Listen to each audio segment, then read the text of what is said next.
work on the floor framing. So what I got here is just a generic 30 by 40. It's got a generic 12-inch floor. It's got generic 8-inch walls. But we want to make sure that we've set stuff up with our walls before we take time to frame our floor. Yours projects are obviously going to be more complicated than this, but the process is still the same. So the first thing I want to do is create a custom wall with actual materials. And I'm going to assume I'm using 2x6 framing for mine. So I'm just going to say edit type. I'm going to duplicate this so that it doesn't exist. I'm just going to say Arch 275 wall. And now I'm going to come into structure. And the main structure, this is the inside bits. And if I'm using 2x6 framing, which is what I'm going to demo, if you want to use 2x8 or something else, just try and stay away from 2x4 because it leaves you less opportunity for insulation. We're not going to quite go passive house with those 12-inch thick walls, but I'm going to change this because Revit is not designed for framing and walls. I'm just going to leave this as air. Then I'm going to change it to 5.5 inches. So now below here, layers below, is the interior side of our house, and then above is our exterior. So I'm going to want at least some drywall on the inside. I'm going to say insert for that, and then on the outside I'm going to do sheathing. I'll leave another air gap for a rain screen, and then some sort of siding. So I'm going to go up. I'll go up with that. Up with that, and then this one I'll go down until I'm here. So I'm going to switch this category to drywall, which is listed as gypsum in here. I'm just going to do 1/2 inch.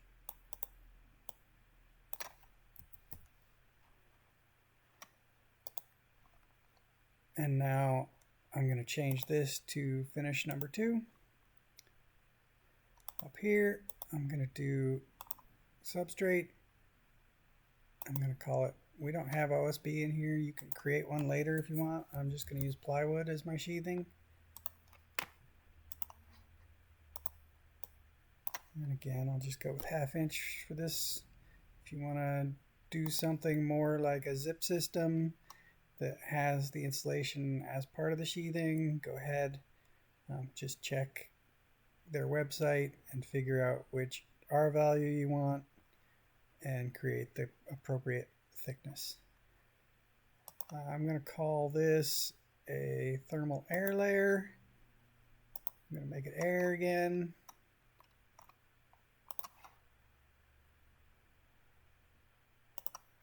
And your standard furring 1x2 furring strip is actually 3/4 of an inch.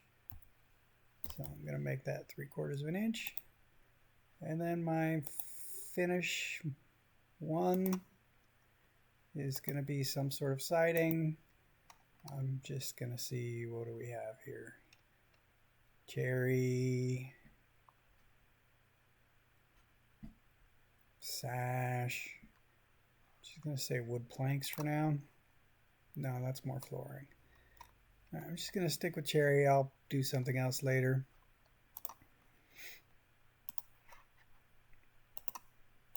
And I'll give it 1/2 inch.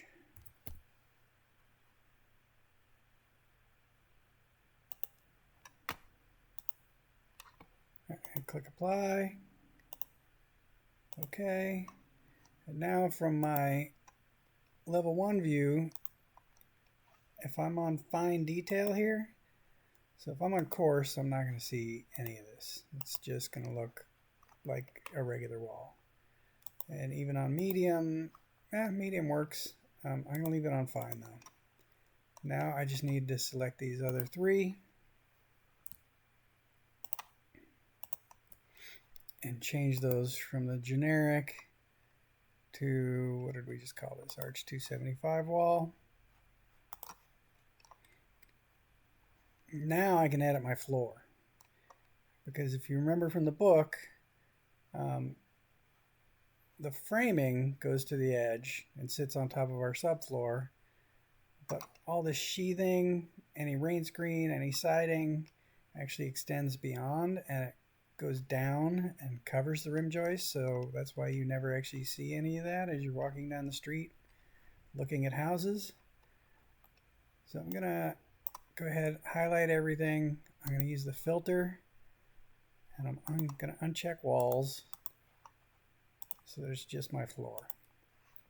Now I'm going to say edit boundary, and it's not going to let me use the align tool. So I'm just going to have to highlight each edge, say move, and I'm going to drag it, making sure I see those blue dashes, that it's vertical, and I'm going to come in. I'm going to do that for all four sides.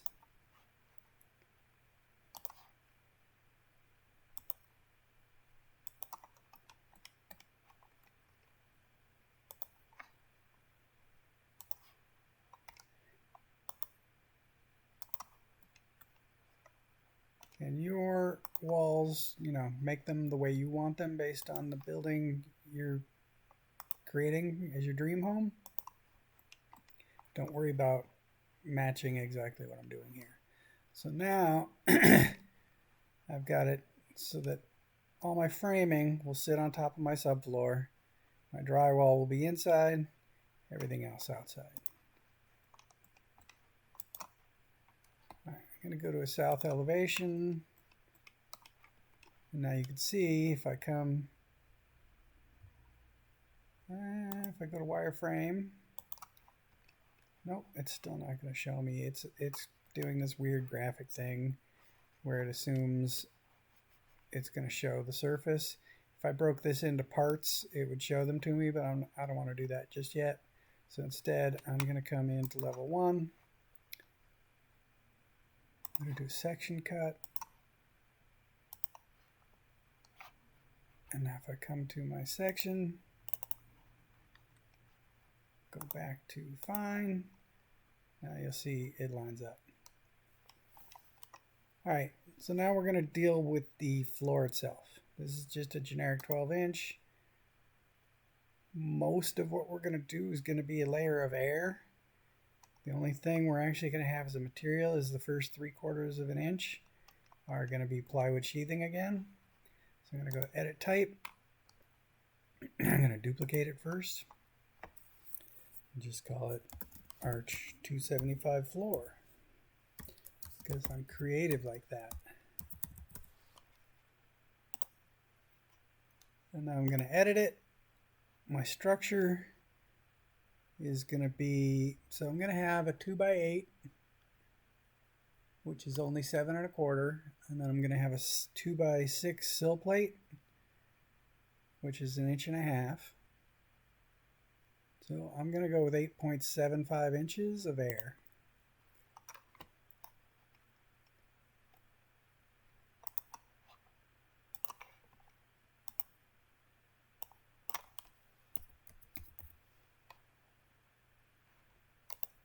And now I'm going to come in here, I'm going to insert, and so now I'm going to call this my substrate. Our finished floor would just be inside the walls, so I'm not going to include that here. I'm going to change it to plywood again. And if you don't want to scroll up and down, you can just start typing. And I'm going to make that 3/4.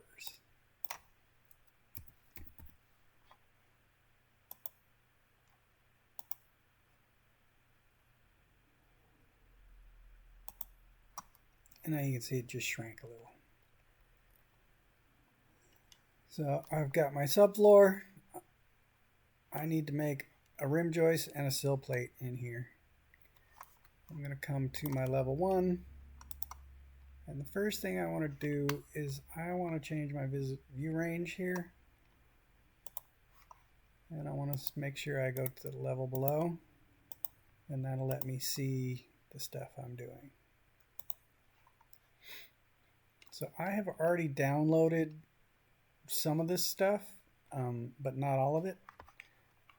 So if you look on Canvas, if you go to modules and you come down to project work, I've added a whole Revit library with framing stuff you might need, as well as if you're trying to show tub and toilet in your floor plan for your roughed in plumbing, that's all there.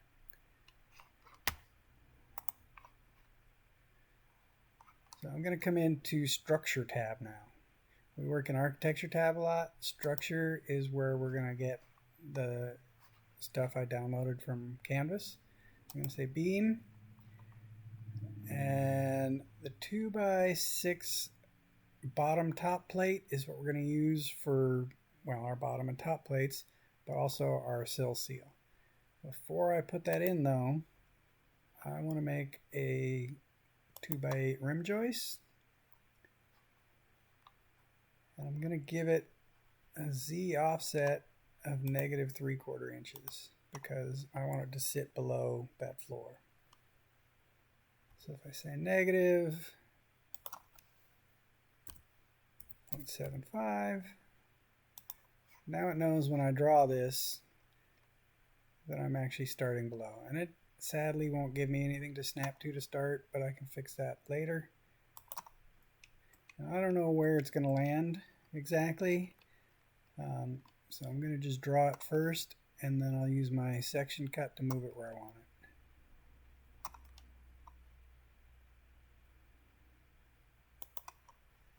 Alright, can't see it, not a problem. I'm going to go to my section 1. You can see it started in the right place, 3/4 inches below, but I'm not lined up where I want. And there's no good way to snap when you're first drawing it, so I'm just going to highlight it. I'm going to use this align tool, and I can't go up and down, but I can go side to side using that. I have to use the Z offset to do this bit. So now that I've got this here, I want my 2x6 sill plate here. By default, beams run vertically. If I wanted to change the direction of this, I would have to edit it and then change my base, my B and my D. I'd have to swap them, and then it would lie flat. So let me come back to level 1. Let me go to wireframe. There we go. And now, yeah, that's snapped where I want it. Let's see about the other end. Not quite. So I'm going to use Align again. I'm going to pick the place I want it to be, and then I'm going to click the part that I need to move. Let me scroll way in on the other one as well. Sorry if this makes anybody dizzy. Yeah, I'm a little off here as well. So I'm going to click here and here, and now I have the correct dimensions. All right. I want to put a sill plate underneath. I'm going to go back into structure. I'm going to go back to beam. I'm going to switch to my 2x6 bottom top plate. I still don't know exactly where it's going to go, but I do know I want to add to this. I want to add another 7¼ inches. So that's 8. Oop, wrong button there. And now I'm just going to snap from here.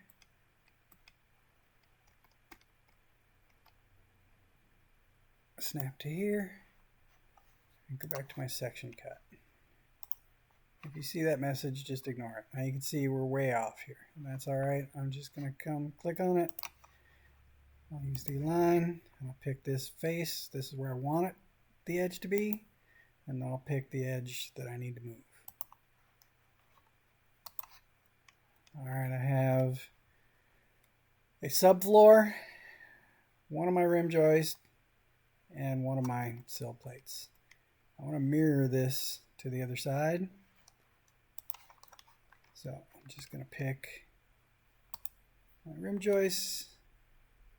I'm going to hold Control, get my sill plate, and I'm going to say mirror draw axis. And I want to use this. And the reason why is, you see I got two different midpoints up here I could accidentally snap to based on whether we're going to outside or inside. So I just want to make sure I've got a single point of reference. All right, that's mirrored. They're all in the right place. What's next? We are going to break this thing into parts. I'm going to do that from the 3D view. First thing I want to do though is I want to hide my walls as a category because it'll be easier to do this next work. So you can see if I highlight this, it's still the whole floor. One of the nice things in Revit is there's a function called beam systems, and it allows you to pick a host for your beam system. So I'm going to click floor. I'm going to say create parts. It's this icon up here. And now, instead of being one giant thing, now I have this big air gap, and now I have this separate reference for just the subfloor. So I am going to come into Structure tab again. I'm going to go to Beam Systems. You want to make sure you're at a fixed distance, that you're 1.4 inches spacing. And again, we're using the 2x8s. I want to pick a plane, so I'm going to say Set Work Plane. Pick a plane. And now I want to zoom in, and I don't. Let me see if it'll let me get the bottom. Yeah. There we go. Is that it? No, that's getting the face. That's all right. I'll pick here. And I'll say elevation. Well, first I'll say elevation from level is negative 3/4. Otherwise it's going to cut through that.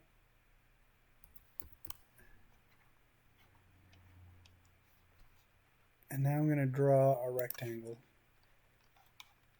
I'm going to start on this corner, come all the way to this corner. Unfortunately, it wants our beams to run the same as our existing rim joist, and we're trying to go across the shorter dimension. I can fix that just by clicking beam direction here. And then this. Now if I click OK, now I've got all this framing automatically in. What are we missing though? Something really important. We're missing our rim joist at either end. And if I come in and I add one here, now this first spacing is going to be off by half the thickness of our board. I could edit the boundary, or I could just highlight this whole thing. When you click on it, you want to make sure you're getting all of it, which can be finicky. If you click tab, it should cycle through until you get to the beam system. And now if I come into my level 1, I could say move, and I can pick anywhere on the beam system. And I just want to come 3/4 of an inch this way. Now when I draw in a rim joist here, this is going to be exactly 16 inches on center. Everything starting at the south end until I get to this last bit is going to be 16 inches on center. This last one, I need one there regardless. And unless you're going to spend your design time basing everything on your framing, that's always going to be the case. You're going to pick a starting side, you're going to keep going, and then you're going to fill in, and that's going to be a random dimension. We can still make sure our wall studs and our roof rafters follow the same pattern. As long as we start on the south side, 16 inches on center, the last spacing will be the same no matter what. We're still transferring all that dead load down to the ground. So I'm going to come in back into structure, beam. I'm switching back to my 2x8. And this time I only want it to be 3/4 of an inch down.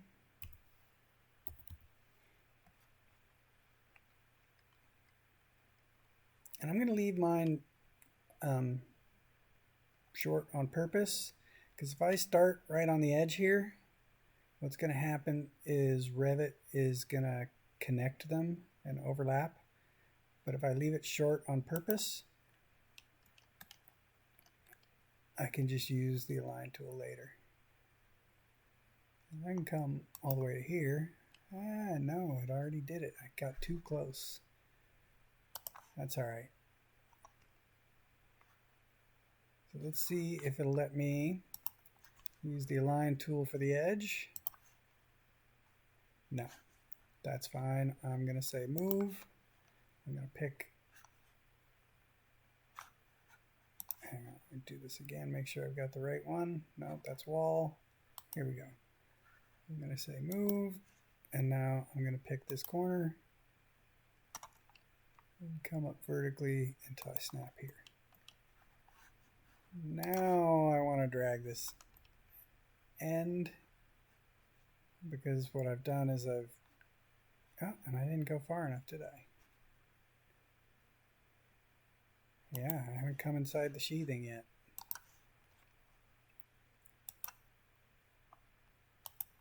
Alright, so now I'm inside, but I've got this one overlapping the other. I'm going to drag the shape handle here. So that's my 2x8, that's another 2x8, and now I should be able to use a line, grab this edge, grab here, and now they're not conflicting with each other. Let's see on this side, what do I have?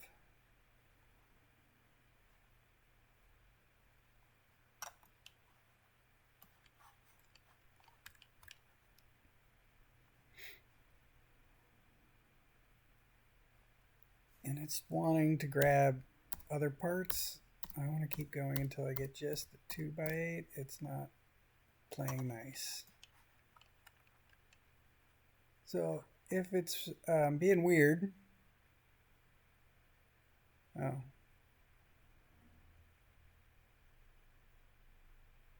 there it is. So again, I'm going to drag it in.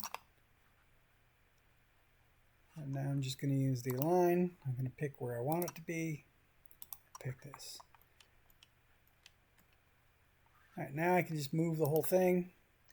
Let me make sure in my section cut that it is at the correct. My section cut's not going to show it. Unless I come in here. I can move this down, and I can just flip the orientation.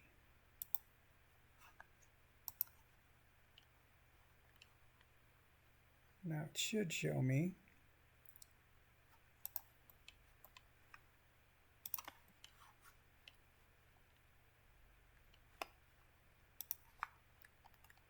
and apparently not. That's okay. I know it's in the right place from the floor plan. I'm going to grab it. I'm going to say copy. I'm going to start with this top corner because I know where that's going to end. I'm just going to come vertically until I get here.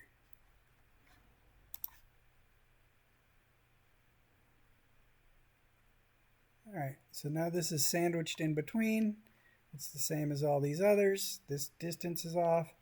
I need a sill plate under each of those. So I'm going to come back into structure, beam. I'm going to switch to this bottom plate. I'm going to do the -8 inches again.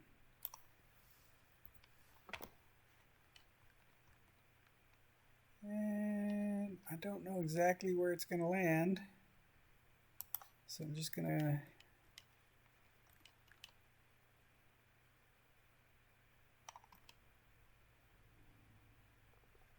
actually I want it to stop here because the other one goes all the way.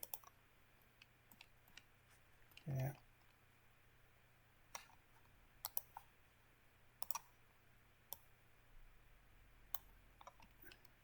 Alright, so I've got to fix this one because I threw it off. So now I am going to try and use a line, see if it'll cooperate. It's not, so I'm going to have to use move. I'm going to click my 2x6. I'm going to say move. I'm going to pick this corner and just come up here. Now I can use a line and come to the edge of this sill plate with this one. And which one is mine? There we go. Come to the edge of this sill plate with this one.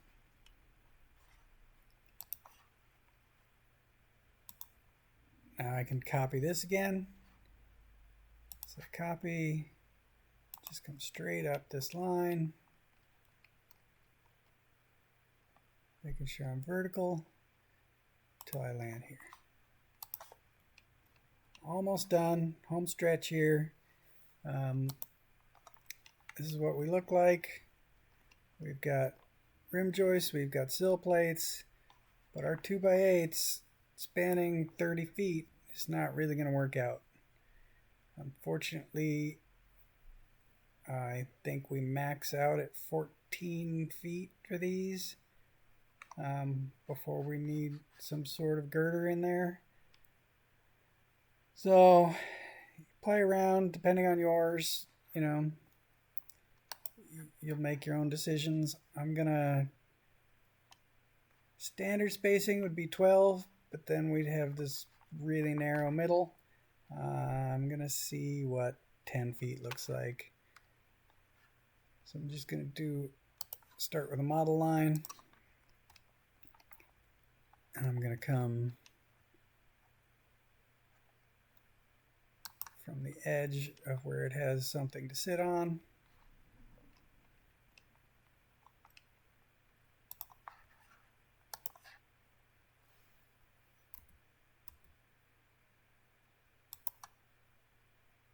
And now I'm just going to say move. And I'm going to bring it over 10 feet.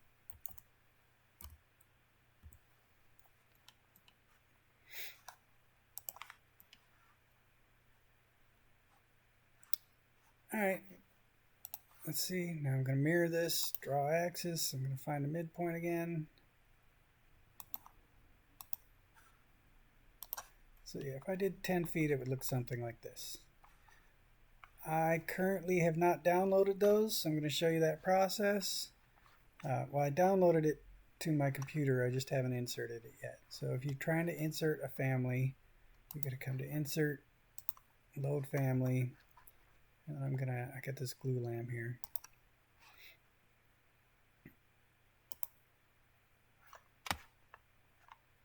And now when I come to Structure and I go to Beam, in addition to all this other stuff, I've got a couple of glue lamps. I'm going to stick with the 5x11.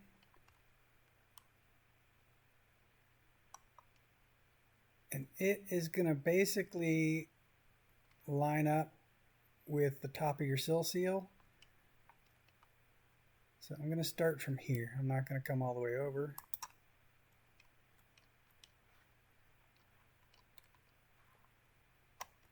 And this can be a little funky, trying to figure out where you are, right?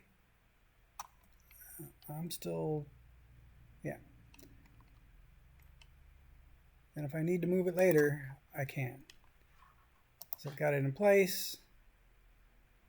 Height-wise, let's take a look.